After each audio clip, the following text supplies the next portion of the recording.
آپ دیکھ رہے ہیں ایس کے ٹی وی۔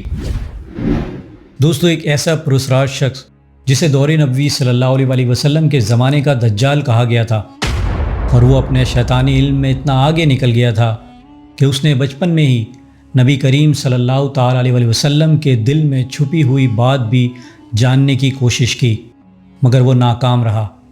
اور وہ شخص دور نبوی صلی اللہ علیہ وسلم کا ایک بہت بڑا فتنہ تھا کہ جس میں مسلمانوں کو مبتلا کر کے ان کا امتحان لیا گیا۔ اسی لیے صحابہ اکرام کے درمیان اس شخص کو لے کر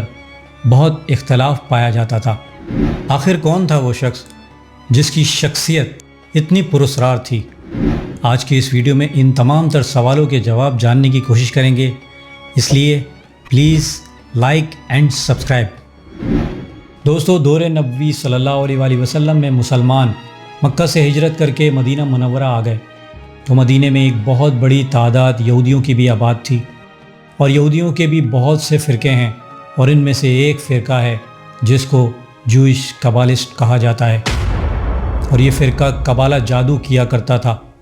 اور ان کا اس جادو میں بہت یقین ہے، اور یہودی اس جادو کو کسی مذہبی رسومات کی طرح سمجھتے ہیں، اور یہودیوں کا یہ ماننا ہے کہ یہ وہ جادو ہے کہ جو حضرت سلیمان علیہ السلام نے ہم سے چھپایا ہوا تھا۔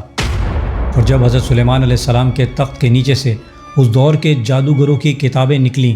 تو یہودی یہ سمجھے کہ حضرت سلیمان علیہ السلام کی طاقت اسی کتابوں کے جادو کی وجہ سے تھی، اور یہودی کہتے ہیں کہ ہمیں یہ جادو مل گیا ہے، اور جب ہم اس جادو کا استعمال کریں گے تو پھر سے ہمیں وہی طاقت حاصل ہو جائے گی جو حضرت سلیمان علیہ السلام کے پاس ہوا کرتی تھی۔ جبکہ اللہ سبحانہ و تعالیٰ نے قرآن کریم کی سورہ بقرہ کی آیت نمبر 102 میں اس بات کو تفصیل سے رد کرتے ہوئے ارشاد فرمایا ہے کہ اور ان ہزلیات کے پیچھے لگ گئے جو سلیمان کے عہد سلطنت میں شیاطین پڑا کرتے تھے، اور سلیمان نے کفر کی بات نہیں کی بلکہ شیطان ہی کفر کرتے تھے کہ لوگوں کو جادو سکھاتے تھے، اور ان باتوں کے پیچھے لگ گئے جو شہر بابل میں دو فرشتے یعنی ہاروت اور ماروت پر اتری تھی، اور وہ دونوں کسی کو کچھ نہیں سکھاتے تھے جب تک یہ نہ کہہ دیں کہ ہم تو ذریعہ آزمائش ہیں، تم کفر میں نہ پڑو۔ غرض لوگ ان سے ایسا جادو سیکھتے جس سے میاں بیوی میں جدائی ڈال دیں، اور خدا کے حکم کے سوا وہ اس جادو سے کسی کا کچھ بھی نہیں بگاڑ سکتے تھے، اور کچھ ایسے منتر سیکھتے جو ان کو نقصان ہی پہنچائے گا، نفع نہ دے گا، اور وہ جانتے تھے کہ جو شخص ایسی چیزوں یعنی سحر اور منتر وغیرہ کا خریدار ہوگا تو اس کا آخرت میں کچھ حصہ نہ ہوگا، اور جس چیز کے عوض انہوں نے اپنی جانوں کو بیچ ڈالا وہ بری تھیں، کاش کہ وہ اس بات کو جانتے۔ دوستو، یہودیوں کی اسی فرقے یعنی جوئش کبالسٹ میں ایک ایسا بچہ پیدا ہوا کہ جس نے بچپن میں ہی قبالہ جادو سیکھ لیا تھا۔ اس بچے کا نام صاف ابن سیاد تھا۔ یہ بچہ پیدائشی ایک آنکھ سے کانا تھا۔ یہ لڑکا مدینہ اور اس کے گرد و نواح کے علاقوں میں اپنی حرکتوں سے مشہور ہو گیا، کیونکہ یہ لڑکا اپنے اوپر وحی آنے کا دعویٰ کرنے لگا تھا، اور وہ عجیب و غریب چیزوں کو دیکھتا اور لوگوں کو بھی ان کے بارے میں بتاتا تھا۔ صحیح بخاری و مسلم کی حدیث میں یہ درج ہے کہ ایک دن رسول کریم صلی اللہ علیہ وسلم اپنے صحابہ اکرام کے ساتھ، جن کے درمیان حضرت عمر رضی اللہ تعالیٰ عنہ بھی شامل تھے، اس بچے کے پاس پہنچے۔ یہ بچہ بنی مغلہ کے قبیلوں کے بچوں کے ساتھ کھیل رہا تھا۔ اس وقت ابن سیاد کی عمر بلوغت کے قریب تھی۔ رسول کریم صلی اللہ علیہ وسلم نے اسے مخاطب کیا اور پوچھا کہ اے ابن سیاد، کیا تم گواہی دیتے ہو کہ میں اللہ کا رسول ہوں؟ صاف ابن سیاد نے جواب دیا، میں گواہی دیتا ہوں کہ آپ صلی اللہ علیہ وسلم امی یعنی ان پڑھوں کے رسول ہیں۔ اس کے بعد ابن سیاد نے آپ صلی اللہ علیہ وسلم سے پوچھا کہ کیا آپ گواہی دیتے ہیں کہ میں اللہ کا رسول ہوں؟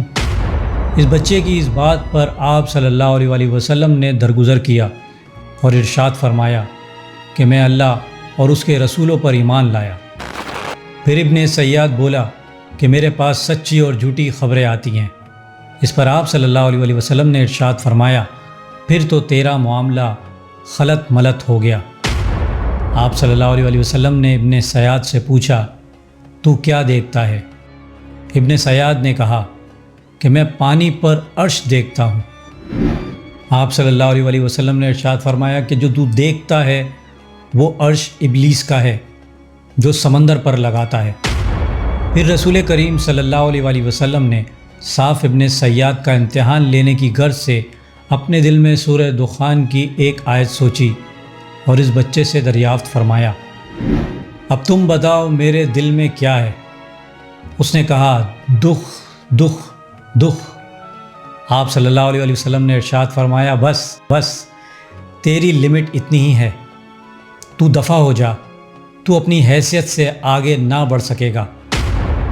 دوستو، جب حضرت عمر رضی اللہ تعالیٰ عنہ نے یہ تمام معاملہ دیکھا تو حضرت عمر رضی اللہ تعالیٰ عنہ کو غصہ آ گیا، تو آپ رضی اللہ تعالیٰ عنہ نے نبی کریم صلی اللہ علیہ وسلم سے ابن سیاد کا سر قلم کرنے کی اجازت مانگی، کیونکہ حضرت عمر کو لگا کہ یہ دجال ہے۔ مگر آپ صلی اللہ علیہ وسلم نے حضرت عمر رضی اللہ تعالیٰ عنہ سے ارشاد فرمایا کہ اے عمر، اگر یہ واقعی دجال ہے تو تم اس کا کچھ بھی نہیں بگاڑ سکتے، کیونکہ حضرت عیسیٰ علیہ السلام کے علاوہ دجال کے قتل کی طاقت و قدرت کسی اور کو نہیں دی گئی، اور اگر یہ وہ نہیں ہے تو پھر اس کے قتل میں تمہارے لیے کوئی بھلائی نہیں۔ دوستو، ابن سیاد دور نبوی صلی اللہ علیہ وسلم کا ایک پراسرار شخص تھا، اور ابن سیاد میں دجال کی بہت سی علامتیں پائی جاتی تھیں، اسی لیے صحابہ اکرام اسے دجال کہتے تھے۔ مگر جمہور علماء اور محققین کے مطابق ابن سیاد دجال اکبر نہیں تھا، کیونکہ دجال کا خروج قرب قیامت میں ہوگا اور اسے حضرت عیسیٰ علیہ السلام فلسطین میں مقام لد پر قتل کریں گے۔ مگر صاف ابن سیاد ان دجالوں میں سے ضرور تھا جو جھوٹے دعووں کے ساتھ لوگوں کو گمراہ کرتے ہیں۔ حالانکہ ابن سیاد اگرچہ مسلمان ہو گیا تھا، مگر بہت سے صحابہ کے لیے یہ ہمیشہ ایک پراسرار شخص رہا، اسی لیے صحابہ اکرام اس سے دور رہا کرتے تھے، کیونکہ ایمان لانے کے باوجود ابن سیاد ایسی عجیب باتیں کرتا جس سے اس کی شخصیت مشکوک اور پراسرار ہی رہی۔ دوستو، حضرت سعید خدری رضی اللہ تعالیٰ عنہ ایک مرتبہ مدینے سے مکے جاتے ہوئے ابن سیاد کے ساتھ تھے۔ اسی دوران ابن سیاد نے سعید خدری رضی اللہ تعالیٰ عنہ سے کہا کہ میں نے لوگوں سے اتنا دکھ اٹھایا ہے کہ میرا دل کرتا ہے کہ میں گلے میں پھندا لگا کر خودکشی کر لوں۔ یہاں ایسا کون ہے کہ جس نے رسول اکرم صلی اللہ علیہ وسلم کی دجال کے متعلق حدیث نہ سنی ہو؟ آپ مجھے یہ بتاؤ کہ انصار کے سب لوگ اس بات کو مانتے ہیں کہ رسول اکرم صلی اللہ علیہ وسلم نے فرمایا کہ دجال کافر ہوگا، جبکہ میں مسلمان ہوں۔ نبی کریم صلی اللہ علیہ وسلم نے ارشاد فرمایا کہ دجال بانجھ ہوگا، اس کی کوئی اولاد نہ ہوگی، مگر میں تو اپنے بیوی بچوں کو مدینے میں چھوڑ کر آ رہا ہوں۔ کیا نبی کریم صلی اللہ علیہ وسلم نے یہ نہیں فرمایا تھا کہ دجال مکے اور مدینے میں داخل نہ ہو سکے گا، اور میں تو مدینے سے آ کر مکے کی طرف جا رہا ہوں؟ حضرت ابو سعید خدری رضی اللہ تعالیٰ عنہ فرماتے ہیں کہ قریب تھا کہ میں اس کی باتوں میں آ جاتا، لیکن اس کے بعد جو اس نے مجھ سے کہا تو میرا شک اس پر مزید بڑھ گیا، کیونکہ اس کے بعد وہ کہنے لگا کہ اللہ کی قسم میں دجال کو جانتا ہوں، اس کی پیدائش کو بھی، اور یہ بھی کہ وہ اس وقت کہاں ہے۔ ابو سعید خدری رضی اللہ تعالیٰ عنہ نے اس سے فرمایا کہ تیری تباہی ہو۔ دوستو، جب واقعہ حرہ کے دن یزید کے لشکر نے مدینہ منورہ پر حملہ کیا اور اس مقدس شہر میں ظلم و بربریت کی انتہا کر دی، عین اسی روز صاف ابن سیاد کے نام کا یہ آدمی مدینہ سے غائب ہو گیا اور پھر کبھی دوبارہ نظر نہ آیا۔ دوستو، امید کرتا ہوں میری ویڈیو سے آپ کی معلومات میں اضافہ ہوگا اور کچھ نیا جاننے کو ملا ہوگا۔ اگر میری ویڈیو آپ کو اچھی لگی ہے تو میری ویڈیو کو لائک کریں، میرے چینل کو سبسکرائب کر لیجئے اور بیل آئیکن پہ بھی کلک کر دیں۔ اب میں ملوں گا آپ کو ایک ایسی انفارمیٹیو ویڈیو کے ساتھ، تب تک کے لیے اللہ حافظ۔